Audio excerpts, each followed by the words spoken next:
Friends, ఇప్పుడే అందిన వార్త. సీఎం రేవంత్కు ఘోర అవమానం, సభలో విషాదం. ఈ విషయాలన్నీ తెలుసుకునే ముందు వీడియోని పూర్తిగా చూడండి, అప్పుడే మీకు పూర్తిగా అర్థమవుతుంది.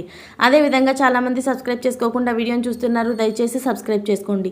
సబ్స్క్రైబ్ చేసుకోవడం వల్ల నేను చేసే ప్రతి వీడియో అప్డేట్ మీకు ముందుగానే నోటిఫికేషన్ రూపంలో వస్తుంది.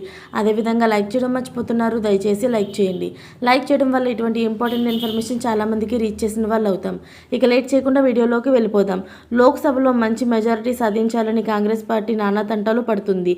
అందుకే అనేక బహిరంగ సభలు, సమావేశాలు సీఎం రేవంత్ రెడ్డి, కాంగ్రెస్ పార్టీ నేతలు తరచూ మాట్లాడుతూ ఎన్నికల కోడ్ కారణంగా కొన్ని పథకాలు అమలులో జాప్యం ఏర్పడిందని, ఎన్నికలు పూర్తవగానే మిగతా కార్యక్రమాలు లబ్ధిదారులకు అందాల్సిన ఫలాలు అందేలా చూస్తామన్నారు. ఇక మరోవైపు బీఆర్ఎస్ నుంచి వలసలు మాత్రం ఆగడం లేదు. నిన్న కేసీఆర్ తెలంగాణ భవన్లో కాంగ్రెస్ నుంచి 20 మంది ఎమ్మెల్యేలు బీఆర్ఎస్లోకి రావడంకు సిద్ధంగా ఉన్నారన్నారు.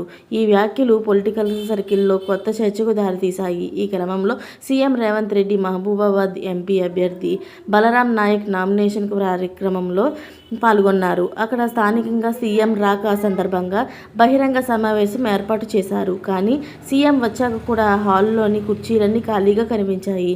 దీంతో రేవంత్ దాదాపు అరగంట పాటు బస్సులోనే ఎదురు చూస్తున్నట్లు తెలుస్తుంది. అంతేకాకుండా జన సమీకరణలో స్థానిక నేతలు ఇతర నాయకులతో కలుపుకొని వెళ్ళలేదని, ఒకంత అసహనానికి గురి అయినట్లు తెలుస్తుంది.